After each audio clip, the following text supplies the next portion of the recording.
Hi, Steven here. So sometimes the why is a little difficult to find. And so we're in a city house here in the 113, and we have these terracotta clay tiles, which is where the word drain tile actually came from.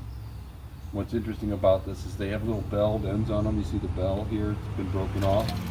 Well, that belled end is how they're able to set another one in and another one in, and so we have a connected drain tiles. The tiles are connected together, and that's where the word drain tile came from.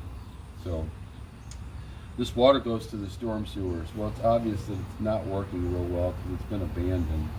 And the water running down's turned the typo cement to where it gets to be like dust. So it's real important that this not be used anymore, and we go ahead and take this water that's now dumping out and underneath this deck. And it's dumping out right here. Now on a 2-inch rain, you see the old cobblestone aisle in between the two houses here. This is nothing but fill in between the houses, so it's been dumped in even though it was 100 years ago or so.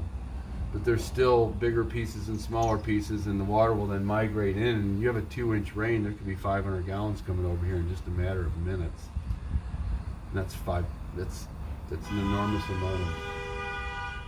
amount of weight. So when you're over 4,000 pounds in 20 minutes, that water can sit in the ground and start to stack up so bad that it'll attack the mortar joints on the stone.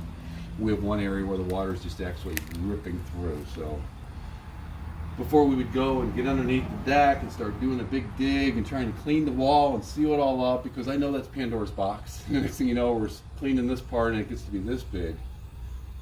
It's so important that we figure out what our why is. If you don't know what your why is, you don't do the repair. I've said it 100 times, I'm going to say it 100 more until everybody understands.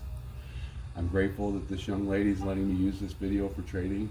It's important that people understand water can be your enemy if it's not managed properly. It's very heavy, it needs to be pushed away from the property. So we're going to take this water, we're going to bring it out well in front of this access to the basement. We're going to put it in the dry well over here. We don't have a whole lot else to go. The ground kind of slightly pitches this way. We don't want it coming back in. We've also talked about the water that would come in at the steps here. You don't have much of an opportunity when these are put in. So what we do is there's Bilco doors, but there's a lot of different things that can be put over the top that won't allow the water in. If it turns out to be too much pooling in the front, then we can draw that water away, but that's for another story. So at the end of the day, you got to figure out what your why is before you start to do any type of repairs. Thanks.